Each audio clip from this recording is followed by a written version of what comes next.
Olá, sejam todos muito bem-vindos.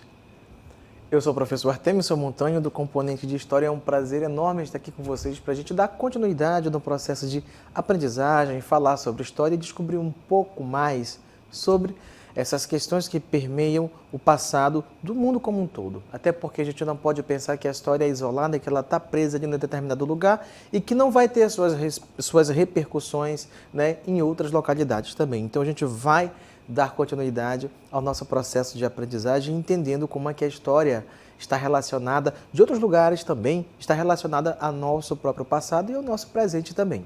Então vamos verificar qual é o nosso objeto de conhecimento da nossa aula. Nossa aula de número 30 tem como objeto de conhecimento a formação e o funcionamento das monarquias europeias, a lógica da centralização política e os conflitos na Europa. E no nosso detalhamento, nós vamos verificar respectivamente a monarquia na França e Inglaterra e alianças, confrontos e resistências. Então, muita confusão e também, claro, que muitas mudanças a gente vai ver que aconteceram durante esse período. Então, fiquem atentos e vamos iniciar nossa aula.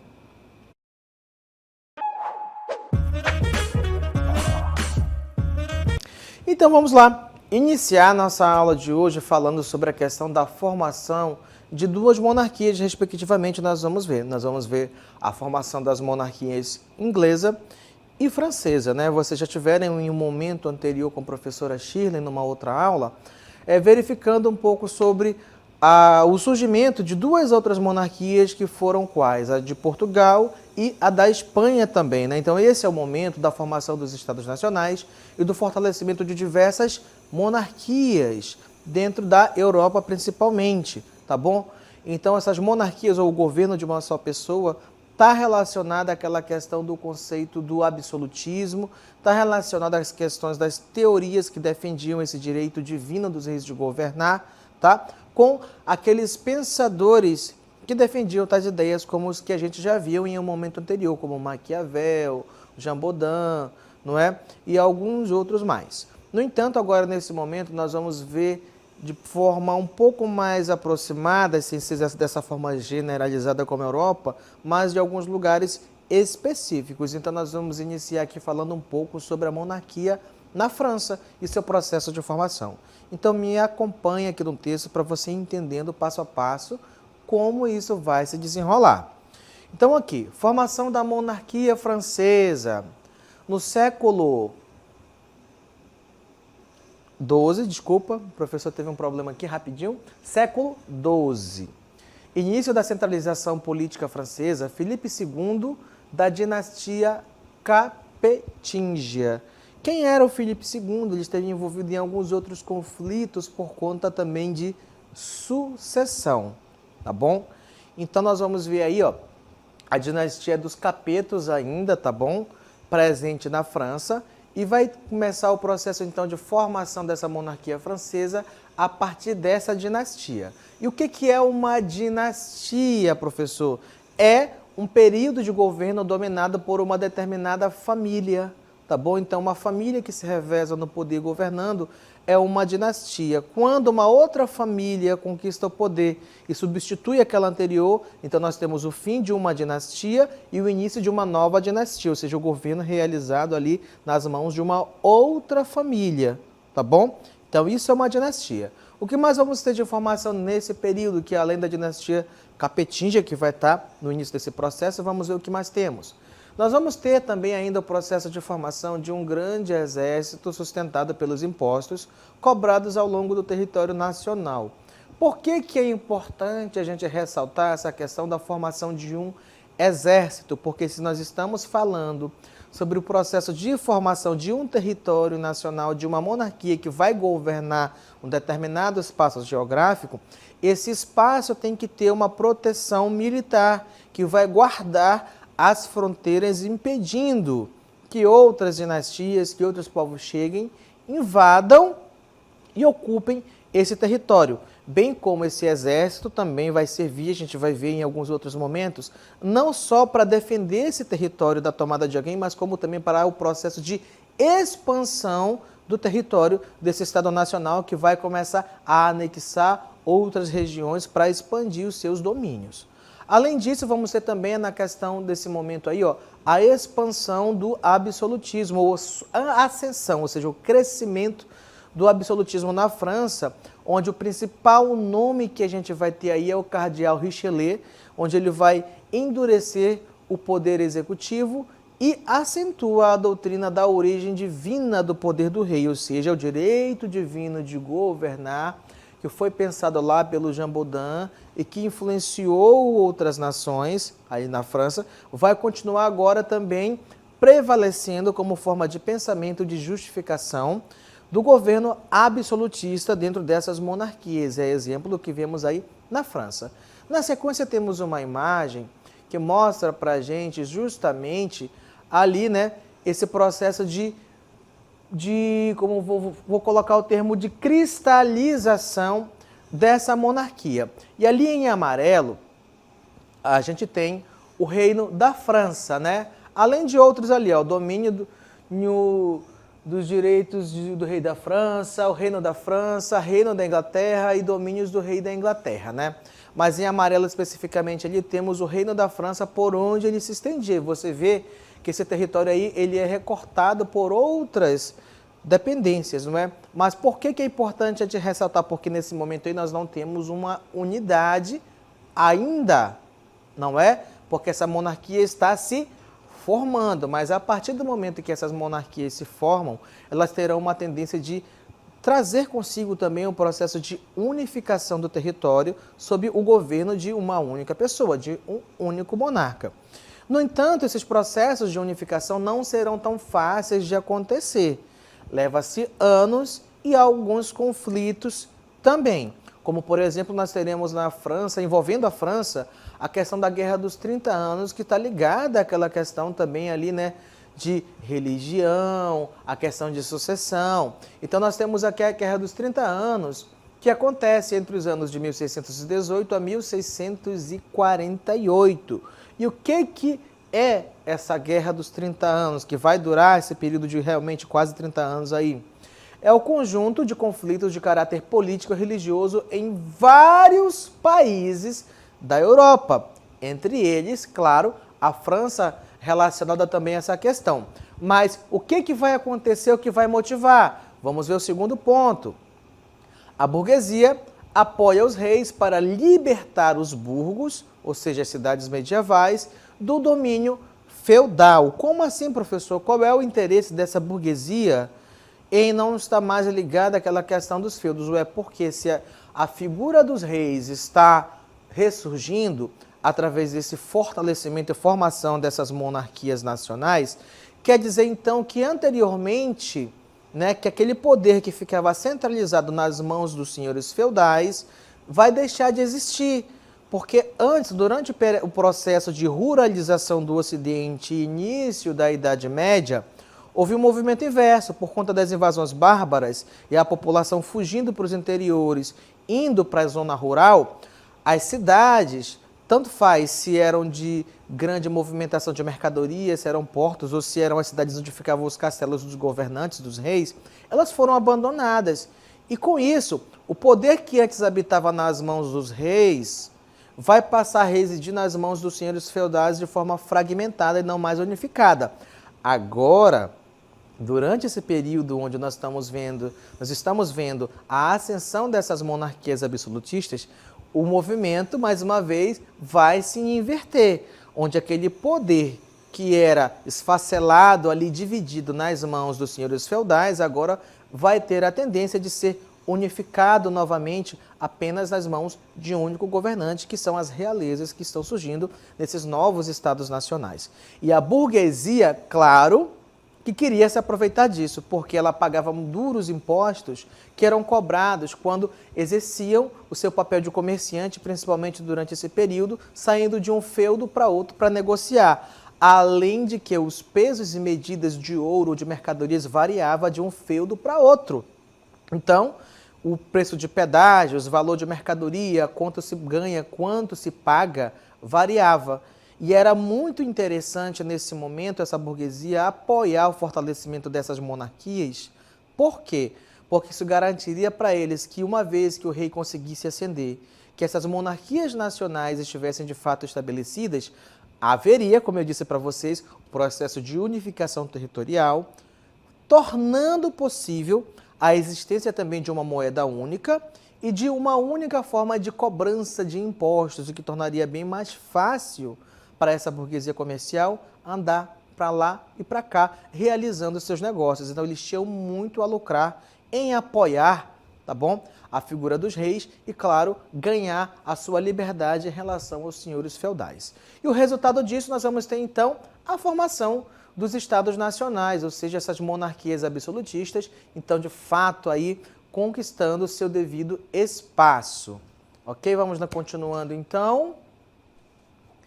Na Guerra dos 30 Anos ainda, nosso contexto, nós temos de um lado aí o Sacro Império Romano, o berço da Reforma Protestante, onde isso vai estar acontecendo, que era uma região composta por diferentes reinos, sendo uns católicos e outros protestantes. Então você percebe aí que também a questão do protestantismo, da reforma, né, protestante, contra os mandos e desmandos da Igreja Católica está associada. Até lembra que a gente viu logo no início, o primeiro ponto da Guerra dos 30 Anos, é que ela está associada a questões religiosas também. Tá? E o que isso vai causar? Como a gente vai ver, tensão política devido às práticas religiosas entre os reinos dessa região. Então, religião naquele momento também era um motivo para se matar e para se conquistar territórios, tá bom? Assim como hoje a gente dá a ver, né, na mídia muitas questões relacionadas às brigas religiosas, espaço geográfico, como por exemplo na região da Palestina, que até hoje, né, e ali também alguns países adjacentes envolvidos nessas questões. Então os motivos religiosos e econômicos, além dos políticos, estão relacionados a essas questões, ou seja, religiões diferentes, então eu não concordo, a sua religião está errada e por isso eu tenho que matar você. Além das questões políticas associadas aos domínios territoriais, onde essas monarquias estão se fortalecendo, elas buscavam dominar as outras para se provar mais fortes. Além da questão econômica, que com a expansão dos territórios, era possível se ampliar o sistema de agricultura, gerando também mais alimentos, sustentando a sua população, gerando mais impostos que serviriam para sustentar tanto a coroa quanto o próprio exército que guarnece as fronteiras, mas que também serve para o processo de expansão territorial. Ainda dentro dessa Guerra dos 30 Anos, nós temos os Habsburgo contra os Bourbon. Vamos verificar?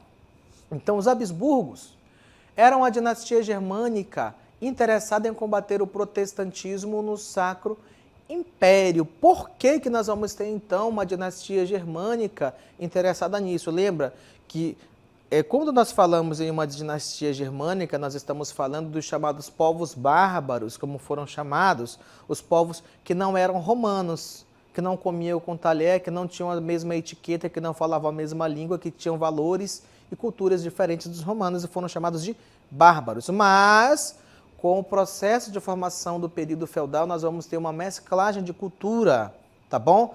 Entre romanos e povos bárbaros, e entre esses povos bárbaros, né, alguns deles como os carolíngios e por aí vai, tiveram, né, a oportunidade de fundar suas próprias dinastias. Então essa dinastia germânica, especialmente essas aí que conseguiram fundar os seus reinos, como por exemplo o reino franco, eles vão conseguir um grande apoio da Igreja Católica por conta do processo de conversão de suas lideranças principais ao catolicismo.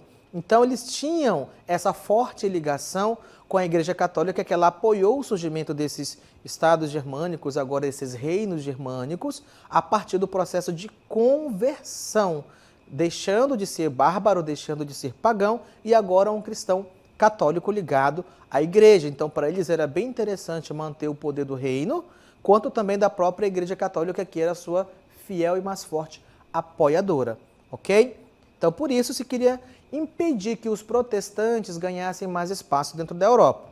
E a dinastia Bourbon, quem era? Era herdeira das dinastias capetingas francesa, né? Onde os capetos aí, né, estão relacionados já à questão de que do protestantismo. Então, de um lado a gente tem católicos versus protestantes, representando esses dois lados aí nessa dualidade entre o que está certo e o que está errado, o que se discutia entre essas religiões, né, nessa guerra dos 30 anos, tá bom? Continuando. E o desfecho dessa história, nós vamos ter uma guerra muito dispendiosa, porque ela exige muito dinheiro e muito material para sustentar o exército, para manter esse exército funcionando, né? Para quê? Para armamentos, para vestimentas, para alimentação e para o que mais fosse necessário. Então, nós vamos ter a resolução desse conflito com a resolução, melhor, com a chamada Paz de Westfália, né, que a professora Schilling, numa outra aula, trouxe para vocês a questão desse conflito, desse término, resultando nessa Paz de Westfália aí, que vai marcar o fim do conflito dos Habsburgos aí, tá bom? Contra a outra dinastia. O fim desse conflito foi marcado pela queda do Sacro Império Romano Germânico, a fragmentação da Alemanha, o fortalecimento da França, Suécia ficou com os territórios da Pomerânia, Wismar, Bremen e Verden. E os Países Baixos se tornaram independentes da Espanha. Então, nesses processos de guerra, de briga de um local com o outro, nós vamos ter uma mudança significativa também no mapa da Europa, tá bom? A geopolítica vai se movimentar, porque quem ganha, ganha territórios, riqueza, prestígio. E quem perde, perde tudo, não é somente a guerra. Perde prestígio, perde riqueza e perde principalmente seus territórios, que passam a ser anexados pelo vencedor. Nós vamos ver também um outro exemplo aqui ainda desse absolutismo, principalmente na França, ainda que nós estamos falando, do principal representante, do principal nome, na verdade, que servia de modelo, de exemplo para as demais dinastias, como por exemplo Luís XIV, que a gente vai já ver. Então vamos lá. Absolutismo francês. A economia francesa ficava devastada após a Guerra dos 30 anos. O cardeal Richelieu morre e o cardeal Mazarin é seu substituto. Mazarin aumenta impostos. Revoltas populares, frondas, no caso das frondas de Paris, né, que eram esses movimentos populares de revoltas. Coligação entre as forças tradicionais e as povoações rurais contra o poder central e os seus representantes. E aqui do meu lado eu tenho esse nome, né? Mas que foi responsável também por muitas mudanças sociais, como a questão da moda, divulgar o salto alto e algumas coisas assim também, tá? Ele está ligado ao surgimento dos desfiles de moda, se você não sabia, tá bom? O nome dele, então, é quem? Luís XIV, como está aqui na nossa legenda, o chamado Rei Sol, responsável pela célebre frase L'État, c'est moi, ou seja, o Estado sou eu. Então, ele aqui é o principal representante do absolutismo francês. Então, grava esse termo aí. Então, se você ouvir falar em absolutismo francês, o principal nome associado é quem? Luís XIV. E ele vai ser o grande responsável pela estabilidade francesa retornar, né, após a sua ascensão em 1661. E o absolutismo vai reencontrar nele, nessa estrutura para se consolidar na França. Então ele vai ser apelidado de Rei Sol, por conta da sua forma de governar, que se colocava como o principal nome, o principal ente responsável pelo desenvolvimento do Estado nesse sistema absolutista. E claro que a teoria do direito divino vai estar aqui, ó, nos TTs, tá? Nos trend tópicos do momento. Então, continuando aqui na nossa aula, para além dessa questão, a política conta também com o apoio de conselheiros que se tornaram governadores das províncias. Nós vamos ter também o fortalecimento da marinha mercante e da guerra devido às ações do ministro da Fazenda, Colbert, que vai ser um dos grandes nomes da economia naquele momento, tá bom? Tem um livro chamado Mercantilismo, que, se não me falha a memória, é do Francisco Falcon, onde ele traz muitas informações sobre as políticas econômicas que foram, nesse momento, colocadas em prática pelo Colbert para trazer essa estabilidade econômica para esse momento. Além disso, também nós vamos ter o incentivo à produção de manufaturas de luxo para a exportação. Tá bom, queridos? Então, de forma bem rápida, aí essa questão do absolutismo francês e seu principal nome, que representa esse momento, Luís XIV. Mas vamos falar também sobre a Inglaterra, a questão da Inglaterra no seu processo de formação de monarquia. Vamos lá. Absolutismo inglês. Nesse momento, a Inglaterra não se chamava de Inglaterra, né? Era a Bretanha, que estava politicamente dividida em 4 reinos distintos: Escócia, País de Gales, Irlanda e Inglaterra. Então, a Inglaterra era apenas uma parte, tá bom? Do território. Hoje ainda, né, se falado no termo de País de Gales. A Escócia também existe ainda como parte do território inglês, e se mantém o sistema monárquico na Inglaterra, mas é uma monarquia constitucionalista diferente desse momento, que era uma absolutista. Então, no século XII, rei Henrique II inicia o processo de unificação territorial. E quem? O Ricardo Coração de Leão, que representado através dessa imagem aí do lado do nosso texto, envolveu-se em várias lutas e participou das cruzadas, enfraquecendo a autoridade monárquica, porque para participar dessas lutas e expedições das cruzadas era necessário ter muito dinheiro para isso, tá? E os cofres públicos, ou melhor, os cofres da realeza, nem sempre tinha tanto tesouro guardado para dar conta desses processos. Continuando, absolutismo inglês. A ausência do rei e grandes custos com as guerras motivou a classe nobiliárquica, ou seja, a classe dos nobres. Nobiliárquico se refere à nobreza, a impor um documento limitando as funções régias, ou seja, nós vamos ter nesse momento a Carta Magna, que vai dizer o que o rei pode e o que ele não pode fazer, tá bom? Então nós vamos ter aí os políticos nesse momento, né? No caso, os políticos eram quem? Principalmente a classe dos nobres, né? Pobre nesse momento nem tinha sequer papel nas decisões do seu país, né? Do seu Estado nacional. Então aqui nós temos uma imagem representando essa Carta Magna, que trazia nesse momento aí os limites dos poderes da realeza, ok?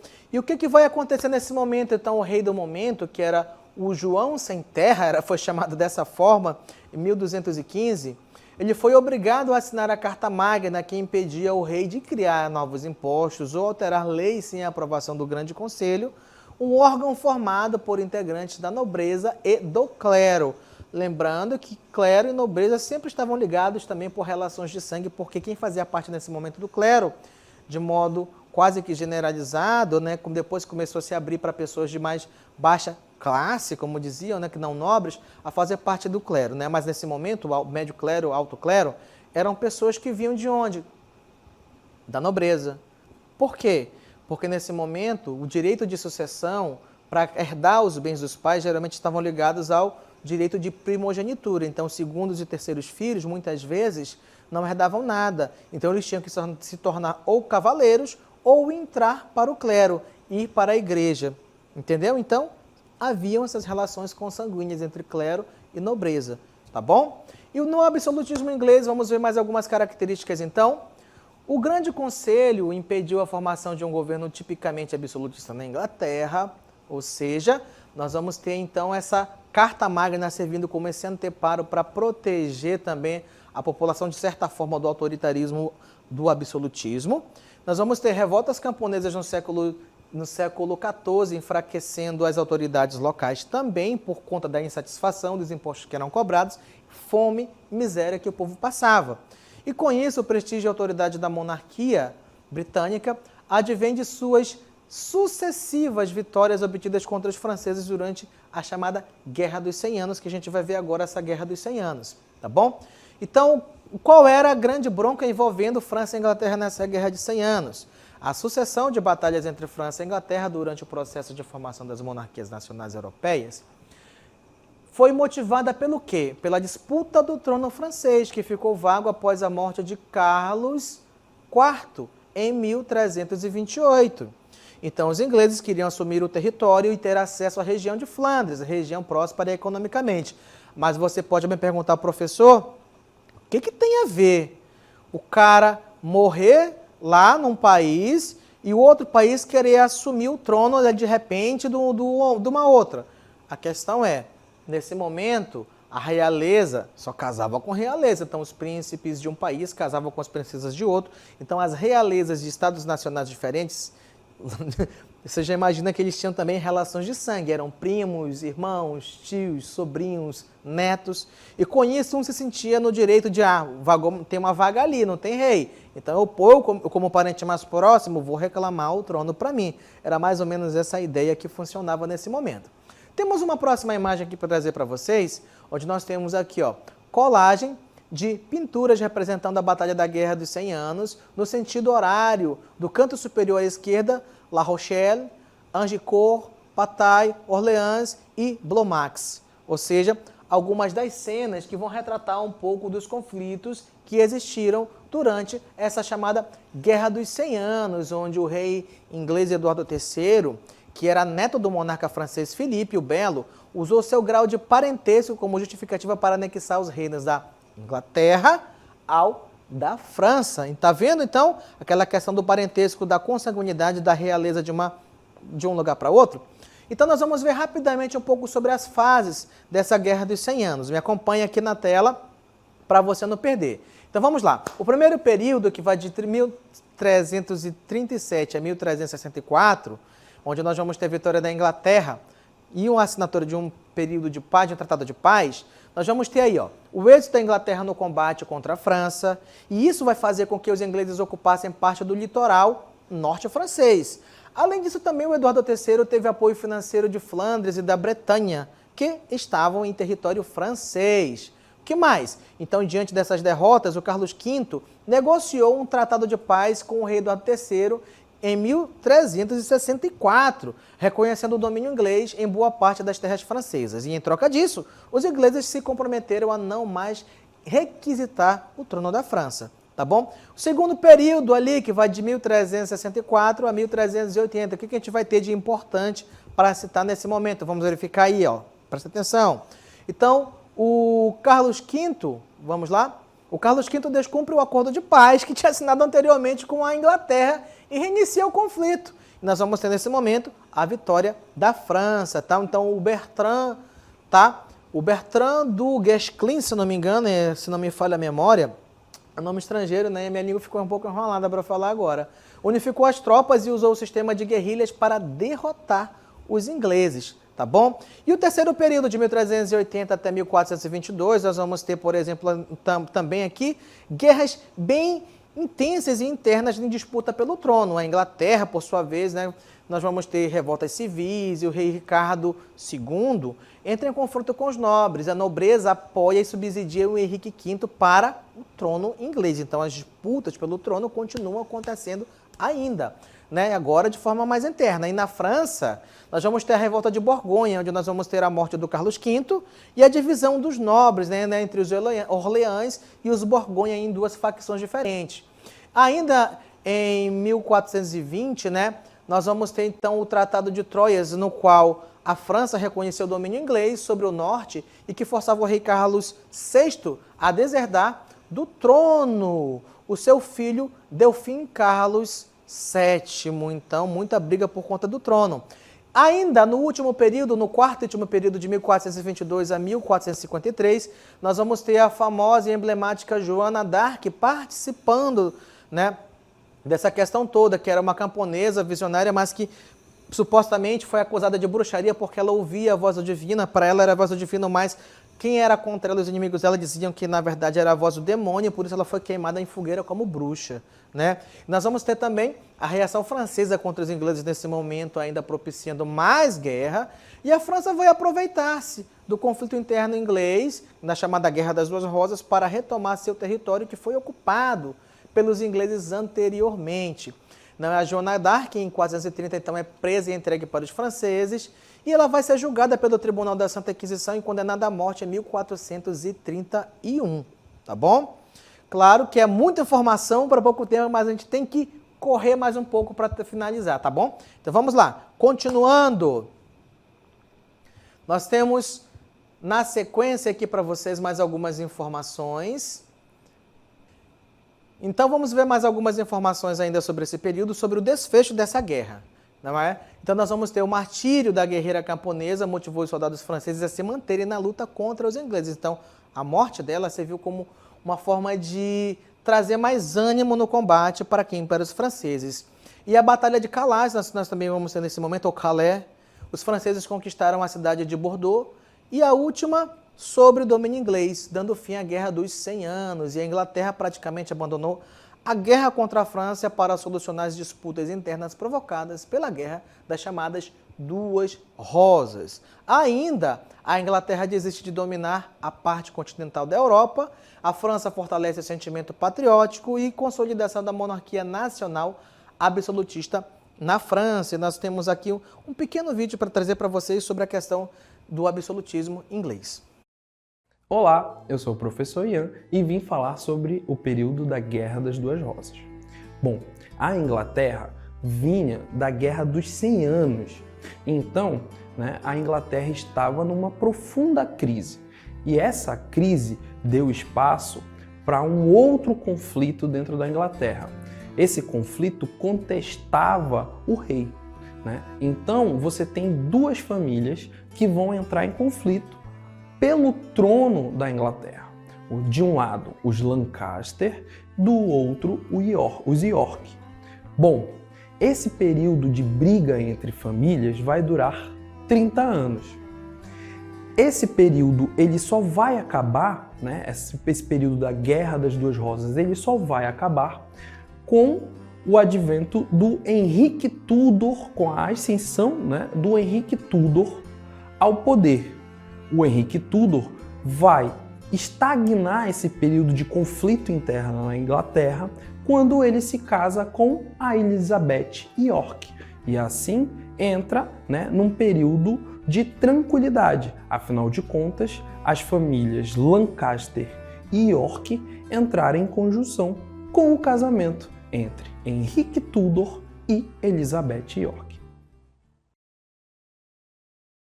E então, para a gente finalizar mais algumas informações, vamos lá. O absolutismo inglês, então, nós vamos ter a dinastia Tudor, que passa a controlar o trono britânico sob a liderança do monarca Henrique VII.